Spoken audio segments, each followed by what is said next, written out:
आहे। ड्रग्ज तस्कर ललित पाटीलला सोमवारपर्यंत पोलीस कोठडी देण्यात आली, तर कोर्टामध्ये ललित पाटीलनं ड्रग्ज संदर्भातले सगळे आरोप फेटाळलेत। या प्रकरणी थोड्याच वेळात पोलिसांची पत्रकार परिषद होणार आहे। दरम्यान ललित पाटील 15 दिवसांपूर्वी पुण्यातल्या ससून रुग्णालयातून फरार झाला होता। तर आता ललित पाटीलच्या अटकेनंतर काय खुलासे होतात ते पाहणं महत्त्वाचं असणार आहे। त्यामुळे ललित पाटीलच्या अटकेमुळे कुणाच्या अडचणीत वाढ होते ते सुद्धा आता पाहायचं आहे। दरम्यान ड्रग्ज तस्कर ललित पाटीलला अंधेरीतल्या सत्र न्यायालयामध्ये हजर करण्यात आलेलं होतं। त्यावेळी त्यानं कोर्टात काय म्हटलंय आपण पाहूयात ग्राफिक्सच्या माध्यमातून। तर मी ससूनमधून पळालो नाही तर मला पळवलं गेलं। पुणे पोलिसांकडून माझ्या जीवाला धोका असल्याचंही त्यानं कोर्टात म्हटलंय। तर ड्रग्जची माझा काहीही संबंध नसल्याचा खुलासा सुद्धा त्यानं केलाय। दरम्यान मी ससून रुग्णालयामधून पळालो नाही तर मला पळवलं गेलंय असा धक्कादायक दावा आता ड्रग्ज तस्कर ललित पाटील यानं केलाय।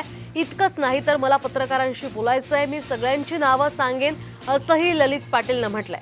राज्यभरात खळबळ उडवून देणाऱ्या ड्रग्ज रॅकेटचा हा सूत्रधार ललित पाटील याला मुंबई पोलिसांनी बुधवारी सकाळी बंगळुरू या ठिकाणून ताब्यात घेतलंय। पोलीस ललितला आता रुग्णालयात नेत असताना तो माध्यमांशी काही बोलला आणि त्याच वेळी त्यानं हे धक्कादायक दावे केलेत। तर ललित पाटीलला पळवून लावण्यात राजकीय बड्या शक्ती असू शकतात अशी शंका ठाकरे गटाच्या नेत्या सुषमा अंधारे यांनी व्यक्त केली।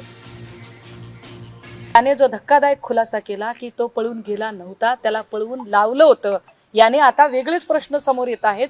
ललित पाटीलला पळवून लावलं तर कोणी लावलं? ललित पाटीलला पळवून लावण्यामध्ये मदत एकट्या हॉस्पिटल प्रशासनाची असणं शक्यच नाही। हॉस्पिटल प्रशासनाच्या सोबत अजून काही राजकीय बड्या शक्ती त्यात असूच शकतात। तर आताची महत्त्वाची अपडेट आपण पाहतो। ड्रग्ज तस्कर ललित पाटील यानं हे धक्कादायक खुलासे केलेले आहेत। ललित पाटील हा ससून रुग्णालयामधून फरार झाल्यानंतर त्याला 15 दिवसांनी बंगळुरूमधून अटक करण्यात आली आहे। तर सुषमा अंधारे यांनी आता या संदर्भात काही शंका उपस्थित केलेल्या आहेत। तर यामध्ये आता कुणाचा हात आहे ते पाहणं अतिशय महत्त्वाचं असणार आहे। आताची ही दृश्य आपण पाहतोय, ललित पाटीलला ज्यावेळी पोलीस घेऊन जात होते तेव्हाची ही दृश्य आता साम टीव्हीच्या हाती लागलेली आहेत। तर त्यानं यावेळी म्हटलेलं होतं, मी ससूनमधून पळालेलो नाही, मला पळवण्यात आलं होतं। कुणाकुणाचा हात आहे हे सगळं सांगेन, पत्रकारांशी मला बोलायचंय असं या गाडीतून बाहेर येताना रुग्णालयामध्ये येताना ललित पाटीलनं पत्रकारांशी बोलताना म्हटलेलं आहे। तर आपण पाहतोय ही दृश्य तेव्हाची आहेत ज्यावेळी ललित पाटील याला रुग्णालयामध्ये काही तपासणीसाठी आणलं होतं आणि त्याच वेळी त्यानं पत्रकारांशी बोलताना या ठिकाणी काही महत्त्वाचे खुलासे केलेले आहेत। मी ससूनमधून पळालो नाही तर मला पळवलं गेलं होतं असं त्यानं यावेळी म्हटलेलं आहे आणि त्यामध्ये कुणाकुणाचा हात आहे सगळं मी सांगेन, पत्रकारांशी मला बोलायचंय असं यावेळी ललित पाटील म्हणालेले आहेत। तर आता यामध्ये कुणाचा हात आहे ते पाहणं अतिशय महत्त्वाचं असणार आहे। आपण पाहतोय ललित पाटील हा ससून रुग्णालयामधून फरार झालेला होता। अखेर पोलिसांनी बंगळुरूमधून त्याला अटक केली आहे। तर ललित पाटील प्रकरणामध्ये सखोल चौकशी ही झालीच पाहिजे अशी मागणी रोहित पवारांनीही केली आहे। तर शंभूराज देसाई आणि दादा भुसेंची नार्को टेस्ट करा अशी मागणी ठाकरे गटाच्या नेत्या सुषमा अंधारे यांनी केली आहे। तसंच या प्रकरणी कुणालाही सोडू नका अशी मागणी बाळासाहेब थोरातांनी केली आहे। आता ललित पाटीलच्या लीलांमुळे नक्की कुणाकुणाची नावं उघड होणार हे पाहणं अतिशय महत्त्वाचं असेल। पाटील याला अटक झाली सकाळी, एका अर्थाने चांगली गोष्ट आहे, परंतु या निमित्ताने अजूनही काही प्रश्नांची उत्तरं येणं अपेक्षित आहे। दादा भुसे ज्यांच्या पालकमंत्रीच्या कारकिर्दीमध्ये 200-300 कोटीचा कारखाना तिकडे उभा राहिला ते दादा भुसे। पुण्यातल्या येरवडा कोर्ट परिसरामध्ये ड्रग्ज आणि चरस सापडतो त्या केंद्रीय एक्साइज मिनिस्टर शंभूराजे देसाई यांची सुद्धा नार्को टेस्ट झाली पाहिजे। आता पळून लावलं, सत्तेत जे त्यांनाच विचारलं पाहिजे का पळून लावलं, कशामुळे लावलं, याच्यामुळेच लावलं असेल कदाचित। तो सत्तेत असणाऱ्या एका नेत्याचं नाव घेऊ शकतो। आता तो सापडला, तो काय बोलतो बघू। फक्त मला त्या पाटलांना एवढंच सांगायचं आहे की ड्रग्ज आणि हे जे विषय अतिशय या महाराष्ट्रासाठी घातक आहे। जे खरं आहे ते तुम्ही सांगा, उगाच राजकीय दृष्टिकोनातून त्याला वेगळ्या दिशेने कोणी घेऊन जाऊ नये।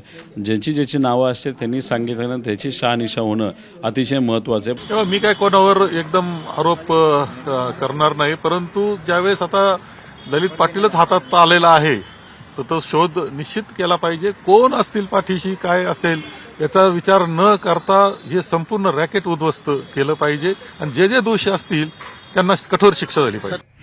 दरम्यान या प्रकरणामध्ये पुणे पोलिसांचं अपयश आहे, त्यामुळे या प्रकरणाची सीआयडी चौकशी करा अशी मागणी आमदार रवींद्र धंगेकरांनी केली आहे.